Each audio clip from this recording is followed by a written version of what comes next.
ಇವತ್ತು ಬಹಳ ವರ್ಷಗಳ ನಂತರ ಈ ನಮ್ಮ ಆಡಿಟೋರಿಯಂ ನವೀಕರಣ ಆಗಿ ಉದ್ಘಾಟನೆ ಆಗಿದೆ. ಇದು ಬಹುಶಃ ಒಂದೂವರೆ ತಿಂಗಳ ಹಿಂದೆನೆ ಉದ್ಘಾಟನೆ ಆಗ್ಬೇಕಾಗಿತ್ತು, if I am not wrong. ಯಾಕಂದ್ರೆ ಹಲವಾರು ಸಮಾಜದವ್ರು ಬಂದು ನಾವು ನಮ್ಮ ಜಯಂತಿ ಆಚರಣೆಗೆ ನೀವು ಅವಕಾಶ ಮಾಡಿಕೊಡ್ತಾ ಇಲ್ಲ ಅಂತ ನನ್ನ ಮೇಲೆ ಆರೋಪ ಇತ್ತು. ಈಗ ಮೊದಲು ಯಾವ ಜಯಂತಿ ಬರ್ತವೋ ಅದಕ್ಕೆಲ್ಲ ಅವಕಾಶ ಕೊಡಬೇಕು. ಮತ್ತೆ ಇಲ್ಲಿದ್ರೆ ನೋಡಿ ಬರೀ ಆ ಸಮಾಜಕ್ಕೆ ಕೊಟ್ಟಿದ್ದಾರೆ, ಈ ಸಮಾಜಕ್ಕೆ ಕೊಟ್ಟಿದ್ದಾರೆ ಅಂತ ಅದು ಒಂದು ಆರೋಪ ಬರ್ತದೆ.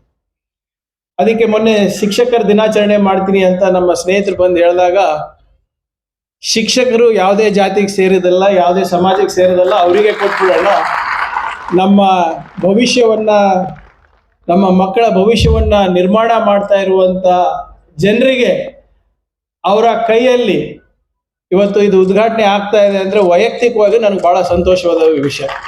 ಇವಾಗ ಯಾರು ನನಗೆ ಬ್ಲೇಮ್ ಮಾಡ್ಬೇಕಾದ್ರೂ ಬ್ಲೇಮ್ ಮಾಡೋಕ್ಕಾಗಲ್ಲ. ಯಾಕಂದ್ರೆ ತಾವು ಎಲ್ಲರಿಗೂ ಕೂಡ ಒಂದು ನಿಟ್ಟಿನಲ್ಲಿ, ಒಂದು ರೀತಿನಲ್ಲಿ ದಾರಿದೀಪ ಸಮಾಜಕ್ಕಾಗಿದ್ದೀರ. ಸ್ನೇಹಿತರೆ, ಇವತ್ತು ತಮ್ಮೆಲ್ಲರ ಆಶೀರ್ವಾದದಿಂದ ಇವತ್ತು ನಾನು ಮಾಹಿತಿ ತಂತ್ರಜ್ಞಾನ ಹಾಗೂ ಜೈವಿಕ ತಂತ್ರಜ್ಞಾನದ, ನನಗೆ ಇಡೀ ದೇಶದಲ್ಲಿ ಮತ್ತೆ ವಿಶ್ವದಲ್ಲಿ ಏನ್ ನಡೀತಾ ಇದೆ ಅಂತ ತಿಳ್ಕೊಳ್ಳೋದು ಜವಾಬ್ದಾರಿ ಆಗ್ತದೆ. ಮತ್ತೆ ಅಲ್ಲಿ ಹೋಗಿ ಅಲ್ಲಿ ವಾತಾವರಣ ಹೇಗಿದೆ, ಅಲ್ಲಿಂದ ಬಂಡವಾಳ ಹೇಗೆ ತರೋದು ಅಂತ ಕೂಡ ನಂದೇ ಜವಾಬ್ದಾರಿ ಆಗಿದೆ, ನಮ್ದು ಮತ್ತೆ ಇಂಡಸ್ಟ್ರಿ ಮಿನಿಸ್ಟರ್ ಅವರು. ನಾನು ವಿದೇಶಕ್ಕೆ ಹೋದಾಗೆಲ್ಲ ಬಹಳ ಎದ್ದು ಕಾಣೋದೇನಪ್ಪ ಅಂದ್ರೆ, ಹಿಂದಿನ ತರ ಮಾಹಿತಿ ಏನಿದೆ ಅದಕ್ಕೆ ಯಾವುದೇ ಗಡಿಗಳಿಲ್ಲ. There are no boundaries, geographical boundaries ಇಲ್ಲ. ಈಗ ಎಲ್ಲ ಮಾಹಿತಿ ನಿಮಗೆ ಅಂಗೈನಲ್ಲೇ ಸಿಗ್ತಾ ಇದೆ.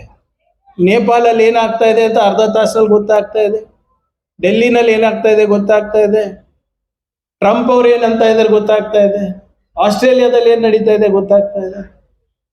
ಇದು ಯಾಕೆ ಹೇಳ್ತಾ ಇದ್ದೀನಿ ಅಂದ್ರೆ, ಮುಂಚೆ ನಮಗೆ ಇಷ್ಟೊಂದು ಮಾಹಿತಿ ಇಷ್ಟು ಬೇಗ ಸಿಗ್ತಾ ಇರಲಿಲ್ಲ. ಪ್ರತಿ ದೇಶಕ್ಕೆ ಹೋದಾಗೆಲ್ಲ ನನಗೆ ಅನಿಸ್ತಾ ಇರೋದು ಏನಪ್ಪಾ ಅಂದ್ರೆ, ನಮ್ಮ ದೇಶ ನಿಜವಾಗ್ಲೂ ಜಗತ್ತಿನಲ್ಲಿ ನಂಬರ್ 1 ಆಗಬೇಕು ಅಂದ್ರೆ ನಾವು ಜ್ಞಾನಕ್ಕೆ ಅಗ್ರಸ್ಥಾನವನ್ನ ಕೊಡೋದು ಅನಿವಾರ್ಯತೆ ಇದೆ.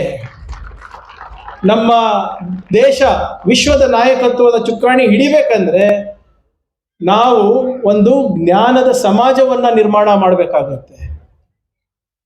ನಾನು ವಿದೇಶಕ್ಕೆ ಹೋದಾಗೆಲ್ಲ ಬೇರೆ ಮಂತ್ರಿಗಳು, ಬೇರೆ ಮುಖ್ಯಮಂತ್ರಿಗಳು ಏನ್ ಹೇಳ್ತಾರೆ ಅಂದ್ರೆ, ನೀವು ಹೈದರಾಬಾದಿಗೆ ಬನ್ನಿ, ನಾವು ಒಳ್ಳೆ ಬಂಡವಾಳದ ವಾತಾವರಣ ಕೊಡ್ತೀವಿ, ನಾವು ಒಂದು ಒಳ್ಳೆ ಇನ್ವೆಸ್ಟ್ಮೆಂಟ್ ಡೆಸ್ಟಿನೇಷನ್ ಅಂತ ನಾವು ಹೇಳ್ತೀವಿ. ಅವರೆಲ್ಲ ಹೇಳ್ತಾರೆ, ಹೈದರಾಬಾದ್ದವರು, ಚೆನ್ನೈದವರು, ನೋಯ್ಡಾದವರು, ಬಾಂಬೆದವರೆಲ್ಲ. ನಾನು ಯಾವತ್ತೂ ಕೂಡ ನೀವು ಕರ್ನಾಟಕಕ್ಕೆ ಬನ್ನಿ, ನಾವು ಬೆಂಗಳೂರಿಗೆ ಬನ್ನಿ, ನಾವು ಒಳ್ಳೆ ಇನ್ವೆಸ್ಟ್ಮೆಂಟ್ ಡೆಸ್ಟಿನೇಷನ್ ಅಂತ ನಾನು ಎಂದೂ ಹೇಳಿಲ್ಲ. ನಾನು ಯಾವಾಗಲೂ ಹೇಳೋದು ಏನಪ್ಪಾ ಅಂದ್ರೆ, ನಾವು ಪ್ರೆಸೆಂಟೇಷನ್ ಕೊಡ್ತೀವಿ, ಹೇಗೆ ನೀವು ಮಕ್ಕಳಿಗೆ ಹೇಳ್ಕೊಡ್ತೀರಲ್ಲ, ನಾವು ಕೂಡ ಪ್ರೆಸೆಂಟೇಷನ್ ಹೇಗೆ ನಮ್ಮ ಅಧಿಕಾರಿಗಳನ್ನ ನಮಗೆ ಪ್ರೆಸೆಂಟೇಷನ್ ಕೊಡ್ತಾರೆ, ನಾನು ಹೋಗಿ ಅಲ್ಲಿ ಪ್ರೆಸೆಂಟೇಷನ್ ಕೊಡ್ಬೇಕಾಗ್ತದೆ. ಅಲ್ಲಿ ಕೊಟ್ಟಾಗೆಲ್ಲ ನಾನು ಒಂದೇ ಹೇಳೋದು, ದಯವಿಟ್ಟು ಕರ್ನಾಟಕಕ್ಕೆ ಬನ್ನಿ, we are the knowledge capital and we are the skill capital of Asia ಅಂತ. ಅಂದ್ರೆ ನಾವು ಬಂಡವಾಳದ ವಾತಾವರಣ ಸೃಷ್ಟಿ ಮಾಡ್ತೀವಿ ಅಂತ ಹೇಳ್ತಾ ಇಲ್ಲ, ಒಂದು ಜ್ಞಾನದ ವಾತಾವರಣ ಸೃಷ್ಟಿ ಮಾಡ್ತೀವಿ, ಒಂದು ಒಳ್ಳೆ ಶಿಕ್ಷಣ, ಗುಣಮಟ್ಟವಾದಂಥ ಶೈಕ್ಷಣಿಕವಾದಂಥ ಒಂದು ವಾತಾವರಣ ಸೃಷ್ಟಿ ಮಾಡ್ತೀವಿ ಅಂತ ಹೇಳ್ತೀವಿ. ಅದಕ್ಕೆ ಇವತ್ತು ನಾವು ನಾಲೆಜ್ ಎಕಾನಮಿ ಆಗಬೇಕು, ನಮಗೆ ಬಂಡವಾಳ ಬರಬೇಕು ಅಂದ್ರೆ ಅದರ ಅಡಿಪಾಯ ಏನಪ್ಪಾ ಅಂದ್ರೆ ಬರೇ ಆರ್ಥಿಕ ನೀತಿಗಳಲ್ಲ, ಶಿಕ್ಷಣ ಬಹಳ ಇಂಪಾರ್ಟೆಂಟ್ ಇದೆ. ಆಮೇಲೆ ಶಿಕ್ಷಣವನ್ನ ಕೊಡಬೇಕು, ನಾವು ಜ್ಞಾನಕ್ಕೆ ಅಗ್ರಸ್ಥಾನವನ್ನು ಕೊಡಬೇಕು ಅಂದ್ರೆ ಅದು ತಮ್ಮಿಂದ ಮಾತ್ರ ಸಾಧ್ಯ ಅಂತ ನಾನು ಹೇಳಕ್ಕೆ ನಾನು ಬಯಸ್ತಾ ಇದ್ದೀನಿ. ಇವತ್ತು ನೀವಿಲ್ಲ ಅಂದ್ರೆ ನಾವು ಒಳ್ಳೆ ಸಮಾಜನೂ ಕಟ್ಟಕ್ಕಾಗಲ್ಲ, ಒಳ್ಳೆ ದೇಶನೂ ಕಟ್ಟಕ್ಕಾಗಲ್ಲ.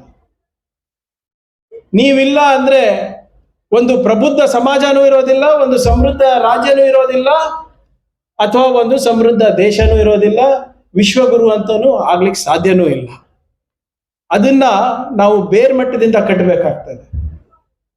ತಾವು ಆಲೋಚನೆ ಮಾಡಿ, ಒಬ್ಬ ಮನುಷ್ಯನ ವ್ಯಕ್ತಿತ್ವ ರೂಪುಗೊಳಿಸ್ಬೇಕಾದ್ರೆ 3 ವಿಷಯಗಳು ಬಹಳ ಪ್ರಮುಖವಾದಂಥ ಪಾತ್ರ ವಹಿಸ್ತವೆ.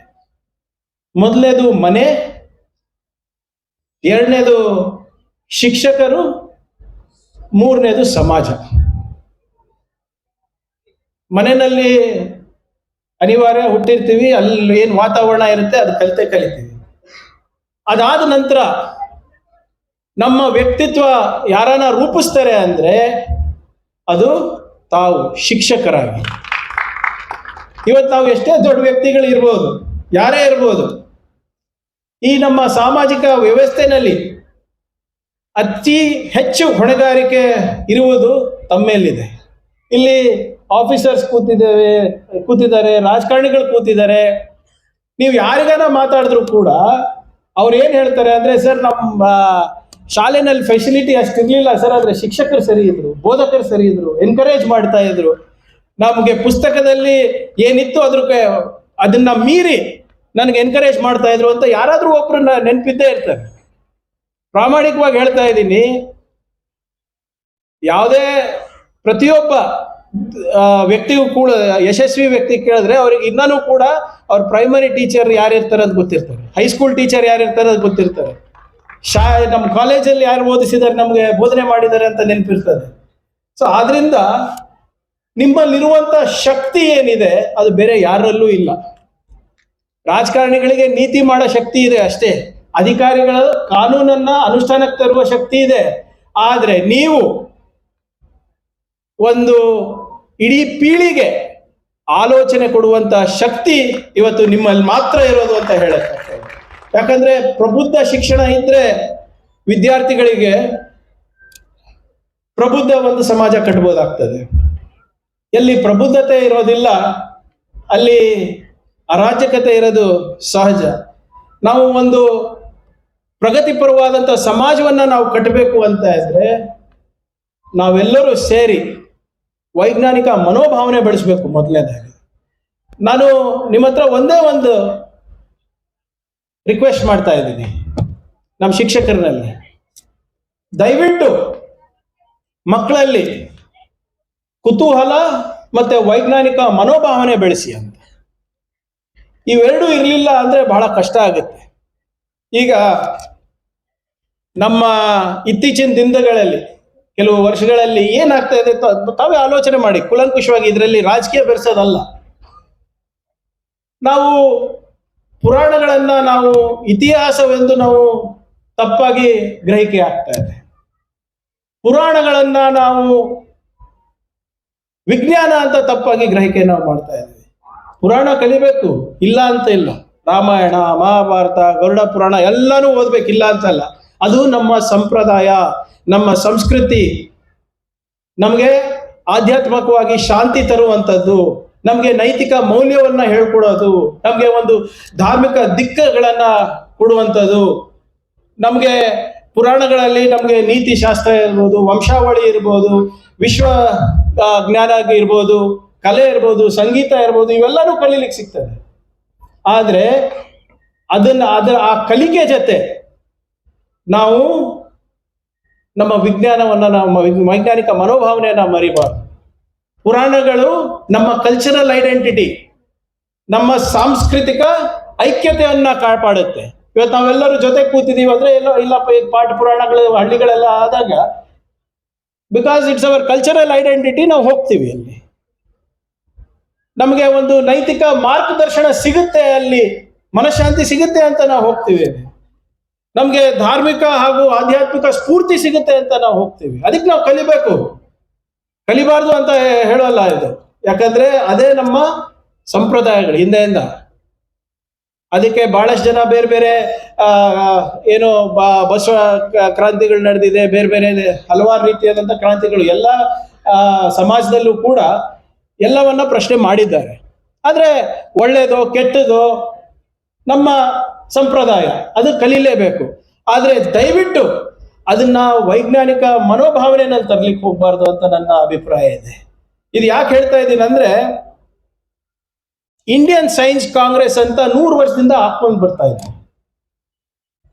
Indian science Congress, what is this Indian science Congress? ಹೀಗೆ ಅಲ್ಲಿ 2-3 ದಿನದ ಶಿಬಿರ ನಡೀತದೆ, ಒಂದು ಕಾನ್ಫರೆನ್ಸ್ ನಡೀತದೆ, 100 ವರ್ಷದಿಂದ ನಡ್ಕೊಂಡು ಬಂದಿದೆ. ಅಲ್ಲಿ ನಮ್ಮ ದೇಶದ ಮುಂದಿನ ವರ್ಷಗಳಲ್ಲಿ ವಿಜ್ಞಾನದಲ್ಲಿ ಯಾವ ನೀಲಿ ನಕ್ಷೆ ಹಾಕೋಬೇಕು ಅಂತ ತಯಾರು ಮಾಡ್ತಾರೆ, ಬ್ಲೂ ಪ್ರಿಂಟ್. ಅಂದ್ರೆ ನೀವು ಒಂದು ಸೈಂಟಿಫಿಕ್ ಪೇಪರ್ ಕೊಡ್ತೀರಾ, ಅದ್ರ ವಿರುದ್ಧವಾಗಿ ಅದ್ರ ವಿರುದ್ಧವಾಗಿ ಕೆಲವು ಸೈಂಟಿಸ್ಟ್ ಮಾತಾಡ್ತಾರೆ, ಪರವಾಗಿ ಮಾತಾಡ್ತಾರೆ. ಮತ್ತೆ ಮುಂದೆ ಅದ್ರ ಬಗ್ಗೆ ಹೇಗೆ ಅದನ್ನ ನಾವು ಅಳವಡಿಸ್ಕೋಬಹುದಾ ಇಲ್ಲ ಅಂದ್ಬಿಟ್ಟು ಚರ್ಚೆ ನಡೀತದೆ. ಬಹಳ ವರ್ಷದಿಂದ ನಡ್ಕೊಂಡು ಬಂದಿದೆ, ಸರ್ಕಾರಗಳಿಂದ ಸಪೋರ್ಟ್ ಸಿಕ್ಕಿದೆ ಅದಕ್ಕೆ. ಆದ್ರೆ ಇತ್ತೀಚಿನ ದಿನದಲ್ಲಿ ಅಣುಶಕ್ತಿ ಬಗ್ಗೆ ಚರ್ಚೆ ಆಗ್ತಾ ಇಲ್ಲ, ವೈಜ್ಞಾನಿಕ ಮನೋಭಾವನೆ ಬಗ್ಗೆ ಚರ್ಚೆ ಆಗ್ತಾ ಇಲ್ಲ, ಬಯೋ ಇಂಜಿನಿಯರಿಂಗ್ ಬಗ್ಗೆ ಚರ್ಚೆ ಆಗ್ತಾ ಇಲ್ಲ. ಅಲ್ಲಿ ಚರ್ಚೆ ಆಗ್ತಾ ಇರೋದೇನು ಅಂದ್ರೆ, ಪುಷ್ಪಕ ವಿಮಾನವನ್ನ ನಾವು ಹೇಗೆ ಮಾಡ್ಬೋದು. ಮತ್ತೆ ಗಣೇಶ ಹಬ್ಬ ನಡೀತಾ ಇದೆ ಈಗ. ನೀವೇ ನಮ್ಮ ಶರಣಪ್ಪ ಅವರಿಗೆ ಸ್ವಲ್ಪ ಮತ್ತು ನಮ್ಮ ಇವರಿಗೆ ಶ್ರೀನಿವಾಸ್ ಅವರಿಗೆ ಗಣೇಶ ಹಬ್ಬದ ದಿವಸ ಬಿದ್ದೇ ಇರೋದಿಲ್ಲ.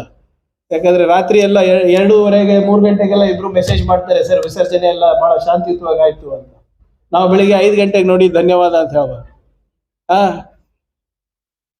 ಅಲ್ಲಿ ಇಂಡಿಯನ್ ಸೈನ್ಸ್ ಕಾಂಗ್ರೆಸ್ ನಲ್ಲಿ ಏನ್ ಚರ್ಚೆ ನಡೀತು ಅಂದ್ರೆ, ಗಣೇಶ ದೇವರಿಗೆ ನಾವು ಪ್ಲಾಸ್ಟಿಕ್ ಸರ್ಜರಿ ಅವಾಗಲೇ ಗೊತ್ತಿತ್ತು, ಗಣೇಶ ದೇವರಿಗೆ ನಾವು ಆನೆ ಮುಖ ಹಾಕಿ ಪ್ಲಾಸ್ಟಿಕ್ ಸರ್ಜರಿ ಅವಾಗ ಮಾಡಿದ್ದು ಅಂತ. ಮಹಾಭಾರತದಲ್ಲಿ ಅಣುಶಕ್ತಿ ಇತ್ತು. ಕರ್ಣ, ಮಹಾಭಾರತದಲ್ಲಿ ಯಾರು ಕರ್ಣ ಇದ್ದಾರೆ, ಅದು ಫಸ್ಟ್ ಟೆಸ್ಟ್ ಟ್ಯೂಬ್ ಬೇಬಿ. ಕೌರವರು 100 ಕೌರವರು ಹುಟ್ಟಿದ್ದು ಅದನ್ನು ಕೂಡ ಒಂದು ಏನು ಟೆಸ್ಟ್ ಟ್ಯೂಬ್ ತಂತ್ರಜ್ಞಾನದಿಂದ ಅಂತ ಹೇಳ್ತಾರೆ. ಇದು ಬೇರೆ ಯಾರಾದ್ರೂ ಹೇಳಿದ್ರೆ ಪರವಾಗಿರ್ಲಿಲ್ಲ ನನಗೆ. ಈಗ ನಮ್ಮ ಕಾರ್ಯಕರ್ತರು, ನಮೋಶಿ ಸಾಹೇಬ್ರ ಕಾರ್ಯಕರ್ತರು ಹೇಳಿದ್ರು ತೊಂದರೆ ಇಲ್ಲ. ಪ್ರಾಬ್ಲಮ್ ಏನಾಗ್ತಾ ಇದೆ ಅಂದ್ರೆ, ವಿಜ್ಞಾನಿಗಳು ಇದು ಹೇಳ್ತಾ ಇದ್ದಾರೆ, ವಿಜ್ಞಾನಿಗಳು ಹೇಳ್ತಾ ಇದ್ದಾರೆ, ರಾಷ್ಟ್ರದ ಮಂತ್ರಿಗಳು ಹೇಳ್ತಾ ಇದ್ದಾರೆ, ಪ್ರಧಾನ ಮಂತ್ರಿಗಳು ಹೇಳ್ತಾ ಇದ್ದಾರೆ. ಅದಕ್ಕೆ ನಮ್ಗೆ ನೋವು. ಈಗ ನಮೋಶಿ ಸಾಹೇಬರು, ಪಾಟೀಲ್ ಸಾಹೇಬರು ಎಲ್ಲ ದೊಡ್ಡ ದೊಡ್ಡ ಸ್ಕೂಲ್ ಕಾಲೇಜ್ ನಡೆಸ್ತಾರೆ, ಅಲ್ಲಿ ಕಂಪ್ಲೀಟ್ ಸೈಂಟಿಫಿಕ್ ಟೆಂಪರ್ಮೆಂಟ್ ಇದೆ. ಏನ್ sir? Nobody teachers Ayurveda, nobody teachers Unani. Complete ಆಗಿ ವೈಜ್ಞಾನಿಕ ಮನೋಭಾವನೆ ಬೆಳೆಸ್ತಾ ಇದೀವಿ. ಈಗ ನಾವು ನೋಡಿ, ಡೆವಲಪ್ಮೆಂಟ್ ಬಂದಾಗ ನಾವು ರಾಜಕೀಯ ಮಾಡೋದಿಲ್ಲ. ನಮ್ಮ ಇಲಾಖೆ ಮತ್ತೆ ನಮೋಶಿ ಸಾಹೇಬ್ರ HKS ಸೇರಿ ನಾವು ಒಂದು ಇನ್ಕ್ಯುಬೇಷನ್ ಸೆಂಟರ್ ನಾವು ಮೊದಲನೇ ಬಾರಿಗೆ ನಾವು ಪ್ರಾರಂಭ ಮಾಡ್ತಾ ಇದ್ದೀವಿ, ನಮ್ಮ ಜನರಿಗೆ ಒಳ್ಳೇದಾಗ್ಲಿ ಅಂತ. ಯಾಕೆ? ವೈಜ್ಞಾನಿಕ ಮನೋಭಾವನೆ ಹೆಚ್ಚಿಸಿ ನವೋದ್ಯಮಗಳು ಬರಲಿ ಕಲಬುರಗಿಗೆ ಅಂತ. ಸೊ ಹೀಗೆ ನಾವು ಕನ್ಫ್ಯೂಸ್ ಆಗಬಾರ್ದು. ಕರೋನಾ ಸಂದರ್ಭದಲ್ಲಿ ನೋಡಿದ್ರಲ್ಲ, ಜಾಗಟೆ ಬಾರಿಸಿ ದೀಪ ಹಚ್ಚಿ ಏನಾಯ್ತು? ಕೊನೆಗೆ ವಿಜ್ಞಾನಿಗಳು ಬಂದು ವ್ಯಾಕ್ಸಿನ್ ಹಚ್ಚಲೇಬೇಕಾಗಿತ್ತಲ್ಲ, ಎಲ್ಲರೂ ತಗೊಂಡಿರೋ ಇಲ್ಲ ವ್ಯಾಕ್ಸಿನ್? ಏನು ಬರೇ ತಟ್ಟೆ ಹೊಡಿತಾ ಇದ್ರ? ಎಲ್ಲರೂ ತಗೊಂಡಿರೋ ವ್ಯಾಕ್ಸಿನ್. ನನಗೆ ಬೇಜಾರು ಏನಾಗ್ತದೆ ಅಂದ್ರೆ, ಈಗ ಧಾರ್ಮಿಕ ಗುರುಗಳು ಇರಲಿ, ಅವ್ರೇನು ದಾರಿ ದೀಪ ಕೊಡ್ತಾರೆ ಸಮಾಜಕ್ಕೆ, ನೋ ಪ್ರಾಬ್ಲಮ್. ನಮ್ಮ ಬಾಬಾ ರಾಮದೇವ್ ಅಂತವರು ಇರ್ತಾರೆ, ಕರೋನಿಲ್ ಮಾತ್ರೆ ಬಂದಿದೆ ಅಂತ ಹೇಳಿದ್ರು. ತಮ್ಮ ನೆನಪಿದ್ಯಾ? ಕೊರೋನಾ ಹೋಗ್ಲಿಕ್ಕೆ ಗುಳಿಗೆ ಬಂದಿದೆ ಅಂತ ಹೇಳಿದ್ರು. ಅದನ್ನ ಲಾಂಚ್ ಮಾಡಕ್ ಯಾರು ಕೂತ್ರು ಪಕ್ಕದಲ್ಲಿ? ಬಾಬಾ ರಾಮದೇವ್ ಒಬ್ಬರೇ ಮಾಡಿದ್ರೆ ನನಗೆ ಏನೂ ಅಭ್ಯಂತರ ಇರಲಿಲ್ಲ. ಅದ್ರ ಪಕ್ಕ ಕೂತಿದ್ದು ನಮ್ಮ ದೇಶದ ಆರೋಗ್ಯ ಸಚಿವರು. ಏನಂತ ಮೆಸೇಜ್ ಕಳಿಸ್ಬೇಕಪ್ಪ ನಾನು? ಕರೋನಿಲ್ ಮಾತ್ರೆ ತಿಂದ್ರೆ ಕರೋನಾ ಹೋಗುತ್ತೆ ಅಂತ ನಮ್ಮ ಆರೋಗ್ಯ ಸಚಿವರು ಹೇಳಿದ್ರೆ ನೀವೆಲ್ಲ ನಂಬ್ತೀರಾ ಇಲ್ಲ? ನಾನು ಹೇಳಿದ್ರೆ ನಂಬ್ತೀರಾ ಇಲ್ಲ? Because I am representative of government. ಅದಕ್ಕೆ ದಯವಿಟ್ಟು ವೈಜ್ಞಾನಿಕ ಮನೋಭಾವನೆ ಬೆಳೆಸುವ ಜವಾಬ್ದಾರಿ ಇವತ್ತು ನಮ್ಮ ಶಿಕ್ಷಕರು ಅಳವಡಿಸ್ಕೋಬೇಕು. ನಮ್ಮ ಸಂಪ್ರದಾಯ ಕಾಪಾಡೋದು ನಿಮ್ದೇ ಜವಾಬ್ದಾರಿ, ಮಕ್ಕಳಿಗೆ ಪುರಾಣ ಹೇಳ್ಕೊಡೋದು ನಿಮ್ದೇ ಜವಾಬ್ದಾರಿ, ವೈಜ್ಞಾನಿಕ ಮನೋಭಾವನೆಗಳ ಹೇಳ್ಕೊಡೋದು ನಿಮ್ದೇ ಜವಾಬ್ದಾರಿ. ಅದಕ್ಕೆ ನಿಮ್ಮ ಕೆಲಸ ಬಹಳ ಕಷ್ಟ ಆಗಿದೆ. ಅದಕ್ಕೆ ನಾವು ಯಾಕೆ ಇಷ್ಟು ಸ್ವಲ್ಪ ಇದ್ರ ಬಗ್ಗೆ ಹೆಚ್ಚು ಆಸಕ್ತಿ ಇದೆ ಅಂದ್ರೆ, ವೈಜ್ಞಾನಿಕ ಮನೋಭಾವನೆ ಇದ್ರೆ ಮಾತ್ರ ನಾವು ಒಂದು ಪ್ರಬುದ್ಧ ಸಮಾಜ ಕಟ್ಟಲಿಕ್ಕೆ ಸಾಧ್ಯ ಆಗ್ತದೆ. ಯಾವ ಸಮಾಜದಲ್ಲಿ ಪ್ರಬುದ್ಧತೆ ಇರ್ತದೆ ಆ ಸಮಾಜದಲ್ಲಿ ಪ್ರಗತಿಪರವಾದಂಥ ವಿಚಾರಗಳು ಇರ್ತವೆ. ಯಾವ ಸಮಾಜದಲ್ಲಿ ಪ್ರಗತಿಪರವಾದಂಥ ವಿಚಾರ ಇರುತ್ತೆ ಆವಾಗ ಮಾತ್ರ ನಾವು ನಿಜವಾದ ಸಮೃದ್ಧಿಯನ್ನ ನಾವು ಕಾಣ್ಲಿಕ್ಕೆ ನಾವು ಸಾಧ್ಯ ಆಗುತ್ತೆ. ಬುದ್ಧ ಇರ್ಬೋದು, ಬಸವಣ್ಣ ಇರ್ಬೋದು, ಬಾಬಾ ಸಾಹೇಬ್ ಅಂಬೇಡ್ಕರ್ ಅವರು ಇರ್ಬೋದು, ಯಾರು ಕೂಡ ಸಮೃದ್ಧ ಸಮಾಜ ಬಯಸಿಲ್ಲ, ಎಲ್ಲರೂ ಕೂಡ ಪ್ರಬುದ್ಧ ಸಮಾಜವನ್ನ ಬಯಸಿದ್ದು. ಎನ್ ಎನ್ಲೈಟೆಂಡ್ ಇಂಡಿಯಾ ಅಂತ ಬಾಬಾ ಸಾಹೇಬ್ ಅಂಬೇಡ್ಕರ್ ಅವರು ಹೇಳ್ತಾ ಇದ್ರು. ಭಗವಾನ್ ಬುದ್ಧರು ಕೂಡ ಯಾವಾಗ ಅವರಿಗೆ ಎನ್ಲೈಟೈನ್ಮೆಂಟ್ ಆಯ್ತು, ಅವರು ಇದು ನನಗೆ ಸೂಕ್ತ ಅನಿಸ್ತಾ ಇದೆ ಅಪ್ಪ, ನಿನ್ನ ಮಾರ್ಗ ಬೇರೆ ಇದಿರ್ಬೋದು ಅಂತ ಕೂಡ ಹೇಳಿದ್ರು. ಅಂದ್ರೆ ವೈಜ್ಞಾನಿಕವಾಗಿ ತಿಳ್ಕೊಳ್ಳಿ ಅಂತ ಹೇಳ್ತಾ ಇದ್ರು. ಸೊ ಆದ್ರಿಂದ ನಮ್ಮ ಶಿಕ್ಷಕರಲ್ಲಿ ಮನವಿ ಮಾಡ್ತಾ ಇದ್ದೀನಿ, ದಯವಿಟ್ಟು ನಮ್ಮ ವಿದ್ಯಾರ್ಥಿಗಳಲ್ಲಿ ಪ್ರಶ್ನೆ ಕೇಳುವ ಅಭ್ಯಾಸ ಬೆಳೆಸಿ, ಅವರಲ್ಲಿ ಕುತೂಹಲ ಬೆಳೆಸಿ. ಕುತೂಹಲ ಇದ್ರೆ ಕಲಿಕೆ ಆಗುತ್ತೆ, ಕಲಿಕೆ ಆದ್ರೆ ಜ್ಞಾನ ಬರುತ್ತೆ, ಜ್ಞಾನ ಬಂದ್ರೆ ಮಾತ್ರ ನಾವು ಏನು ಬದಲಾವಣೆ ಬಯಸ್ತಾ ಇದ್ದೀವಿ ಆ ಬದಲಾವಣೆಯನ್ನ ನಾವು ಕಾಣ್ಬೋದಾಗಿದೆ. ಆಮೇಲೆ ಇದನ್ನ ಬೇರೆ ಯಾರು ಮಾಡ್ಲಿಕ್ಕಾಗಲ್ಲ. ಇದನ್ನ ಮಾಡ್ಬೋದು, ಯಾರನ್ನ ಮಾಡ್ಬೋದು ಅಂದ್ರೆ ಇದು ನಿಮ್ಮಿಂದ ಮಾತ್ರ ಸಾಧ್ಯ. ನಾನು ಹೇಳ್ದಂಗೆ ಮನೆ ಆದ್ಮೇಲೆ ಮಕ್ಕಳು ಎಲ್ಲಾನ ಕಲಿತಾರೆ. ಯಾರಿಂದಾನ ಕಲಿತಾರೆ ಅಂದ್ರೆ ಅದು ಶಾಲೆನಲ್ಲಿ, ಅದು ಶಿಕ್ಷಕರಿಂದ. ಪೋಷಕರಾದ್ಮೇಲೆ ಯಾರ ಮೇಲಾನ ನಂಬಿಕೆ ಇದ್ರೆ ಅದು ತಮ್ಮ ಮೇಲೆ ಪೋಷಕರಿಗೆ ಇರೋ ಶಿಕ್ಷಕರಿಗೆ ಅಂತಾನೆ ಹೇಳ್ತಾರೆ. ಅಲ್ಲಿ ನೀವೇನೇ ಹೇಳಿದ್ರು ಕೂಡ ಮಕ್ಕಳು ಬಂದು ಏನಾದ್ರೂ ಬಂದು ಹೇಳಿದ್ರು ಕೂಡ ನೀವು ನಿಮ್ಮ ಮಕ್ಳಿಗೆ ನಂಬೋದಿಲ್ಲ. ನಾವು ಏನಂತ ಹೇಳ್ತೀವಿ, ನಿಮ್ಮ ಮಾಸ್ಟ್ರಿಗೆ ಕೇಳ್ತೀನಿ ಇರು ಅಂತೀವಿ, ಹೌದಾ? ಇಲ್ಲ, ನಿಮ್ಮ ಟೀಚರಿಗೆ ಕೇಳ್ತೀನಿ ಅಂತ ಹೇಳ್ತೀವಿ.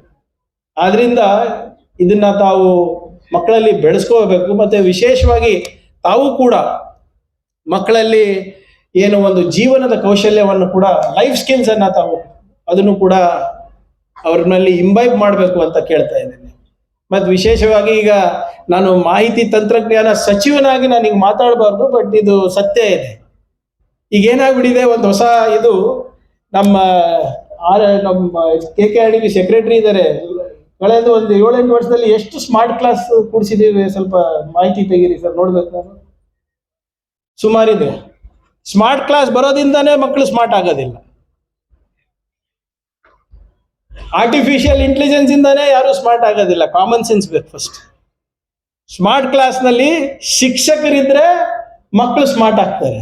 ಬರೀ ಒಂದು ಟಿವಿ ಕೂಡಿಸಿದ್ರೆ ಆಗೋದಿಲ್ಲ ಅದು.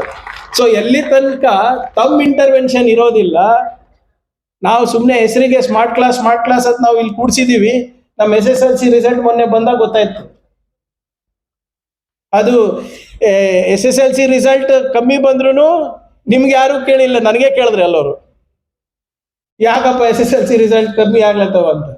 ಅಕ್ಷರ ಆವಿಷ್ಕಾರ ಅಂತ ಕಾರ್ಯಕ್ರಮ ಮಾಡ್ಲತ್ತೀವಿ, ಮಿಡ್ ಡೇ ಮೀಲ್ ಅಂತ ಕಾರ್ಯಕ್ರಮ ಮಾಡ್ಲತ್ತೀವಿ, ಮಕ್ಳಿಗೆ ಪುಸ್ತಕ ಫ್ರೀ ಕೊಡ್ಲತ್ತೀವಿ, ಶೂ ಫ್ರೀ ಕೊಡ್ಲತ್ತೀವಿ, ಸಾಕ್ಸ್ ಫ್ರೀ ಕೊಡ್ಲತ್ತೀವಿ, ಪುಸ್ತಕ ಏನು ಬ್ಯಾಗ್ ಫ್ರೀ ಕೊಡ್ಲತ್ತೀವಿ, ಪೌಷ್ಟಿಕ ಆಹಾರ ಕೊಡ್ತಾ ಇದೀವಿ, ಎಲ್ಲಾನು ಕೊಡ್ತಾ ಇದೀವಿ.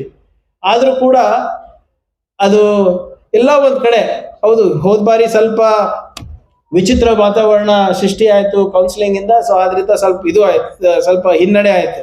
ಆದ್ರೆ ದಯವಿಟ್ಟು ಈ ಸರಿ ಸ್ವಲ್ಪ ಎಲ್ಲರೂ ಹೆಚ್ಚಿನ ಶ್ರಮ ಪಟ್ಟು ನಮ್ಮ ಮೇಲೆ ಒಂದು ಕಳಂಕ ಇದೆ, ಅದನ್ನ ತಾವೆಲ್ಲರೂ ಅಳಿಸ್ಬೇಕು ಅಂತ ನಾನು ನಿಮ್ಮ ಹತ್ರ ಕೈ ಜೋಡಿಸಿ ಕೇಳ್ತಾ ಇದ್ದೀನಿ. ನಮ್ಮಿಂದ ಏನ್ ಸಹಾಯ ಆಗ್ಬೇಕು ಹೇಳಿ, ನಾವು ಪ್ರಯತ್ನ ಮಾಡೋಣ. ಇವಾಗಲ್ಲಪ್ಪ, ಬಿಡಿ. ಆದ್ರಿಂದ ತಾವೆಲ್ಲರೂ ತಮ್ಮ ಶಕ್ತಿಯನ್ನ ತಿಳ್ಕೋಬೇಕು. ಪ್ರತಿಯೊಬ್ಬ ಅರ್ಜುನನಿಗೂ ದ್ರೋಣ ಬೇಕೇ ಬೇಕು, ಚಂದ್ರಗುಪ್ತ ಮೌರ್ಯಗೂ ಚಾಣಕ್ಯ ಬೇಕಾಗಿತ್ತು, ಗುರು ಗೋವಿಂದರಿಂದಾನೇ ಇವತ್ತು ಶಿಶುನಾಳ್ ಶರೀಫ್ ಅವರು ಆಗಿದ್ರು, ರಾಮಕೃಷ್ಣ ಪರಮಹಂಸ ಇರೋದ್ರಿಂದಾನೇ ಇವತ್ತು ಸ್ವಾಮಿ ವಿವೇಕಾನಂದ ಆಗಿದ್ರು, ಜಾನ್ ಡ್ಯೂಯಿ ಇದ್ರೆ ಅಂದ್ಬಿಟ್ಟು ಇವತ್ತು ಬಾಬಾ ಸಾಹೇಬ್ ಅಂಬೇಡ್ಕರ್ ಅವರಾಗಿದ್ರು, ಈ ರಮಕಾಂತ್ ಆಚೇಕರ್ ಇದ್ರ ಅಂದ್ಬಿಟ್ಟು ಇವತ್ತು ಸಚಿನ್ ತೆಂಡೂಲ್ಕರ್ ಆದ್ರು. ಸೊ ಗುರುನ್ ಪಾತ್ರ ಬಹಳ ಮುಖ್ಯ. ಇವ್ರು ಯಾರು ಕೂಡ, ಈಗ ಬಾಬಾ ಸಾಹೇಬ್ ಅಂಬೇಡ್ಕರ್ ಅವ್ರು ನೋಡಿ ಎಂದೂ ಕೂಡ ಅವರ ತಂದೆ ತಾಯಿಗೆ ಎಷ್ಟು ಕ್ರೆಡಿಟ್ ಕೊಡ್ಬೇಕು ಕೊಟ್ರು. But my intellectual life is dedicated to my teacher John Dewey ಅಂತ ಹೇಳ್ತಾರೆ. Constituent assembly ಡಿಬೇಟ್ಸ್ನಲ್ಲಿ. ಸೊ ಆದ್ರಿಂದ ಇವತ್ತು ನಮ್ಮ ಭಾಗದಲ್ಲಿ ಒಂದು ರೀತಿಯಾದಂಥ ಒಂದು ಎಜುಕೇಶನ್ ಎಮರ್ಜೆನ್ಸಿ ಇದೆ. ಸೊ ಅದನ್ನ ನಾವು ನೀಗಿಸ್ಬೇಕು ಅಂದರೆ ತಾವೆಲ್ಲರೂ ಒಗ್ಗಟ್ಟಾಗಿ ಒಮ್ಮನಸ್ಸಿಂದ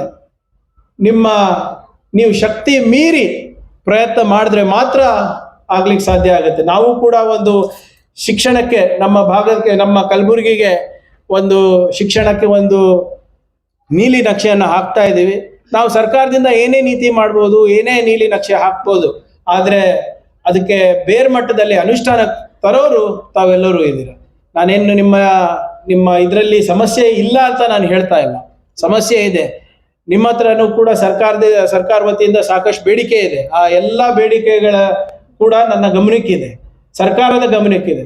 ಹಂತವಾಗಿ ಪ್ರಾಮಾಣಿಕ ಪ್ರಯತ್ನ ಮಾಡಿ ನಿಮಗೂ ಕೂಡ ಅನುಕೂಲ ಮಾಡೋ ಜವಾಬ್ದಾರಿ ನಮ್ಮ ಸರ್ಕಾರಕ್ಕಿದೆ. ಅದನ್ನು ಕೂಡ ನಮ್ಮ ಅವಧಿನಲ್ಲಿ ಮಾಡುವ ಪ್ರಯತ್ನ ನಾವು ಮಾಡ್ತೀರಿ ಅಂತ ತಮ್ಮ ಹತ್ರ ಹೇಳಲಿಕ್ಕೆ ನಾನು ಬಯಸ್ತಾ ಇದ್ದೀನಿ. ಆದ್ರಿಂದ ಹೆಚ್ಚೇನು ಮಾತಾಡ್ಲಿಕ್ಕೆ ಹೋಗೋದಿಲ್ಲ. ಇವತ್ತು ತಮ್ಮ ಏನು ಇವತ್ತೇನು ಶಿಕ್ಷಕರ ದಿನಾಚರಣೆ ಆಚರಣೆ ಮಾಡ್ತಾ ಇದ್ದೀವಿ, ಇದು ಬರೇ ಆಚರಣೆಗೆ ಸೀಮಿತ ಇರಬಾರ್ದು. ನಾವೆಲ್ಲರೂ ಸೇರಿ, ನಾನು ಜವಾಬ್ದಾರಿ ನಿಮ್ಮ ಮೇಲೆ ಹಾಕ್ತಾ ಇಲ್ಲ, ನೀವು ಎಲ್ಲರೂ ಸೇರಿ, ಅಧಿಕಾರಿ ಸ್ನೇಹಿತರು ಎಲ್ಲರೂ ಸೇರಿ ನಾವು ಕಲಬುರಗಿನಲ್ಲಿ ಒಂದು ಪ್ರಬುದ್ಧವಾದಂಥ ವಾತಾವರಣ, ವೈಜ್ಞಾನಿಕ ಮನೋಭಾವನೆ ಇರುವಂಥ ವಾತಾವರಣ, ಮತ್ತೆ ನಮ್ಮ ಮಕ್ಕಳನ್ನು ಒಂದು ಉತ್ತಮವಾದಂಥ ಭವಿಷ್ಯವನ್ನ ರೂಪಿಸಿಕೊಡುವ ಒಂದು ವಾತಾವರಣ ನಾವೆಲ್ಲರೂ ಸೇರಿ ಸೃಷ್ಟಿ ಮಾಡೋಣ ಅಂತ ಹೇಳ್ತಾ ತಮ್ಮೆಲ್ಲರಿಗೂ ಶುಭ ಹಾರೈಸುತ್ತಾ ನನ್ನ ಎರಡು ಮಾತು ಮುಗಿಸ್ತೀನಿ. ಜೈ ಹಿಂದ್, ಜೈ ಕರ್ನಾಟಕ.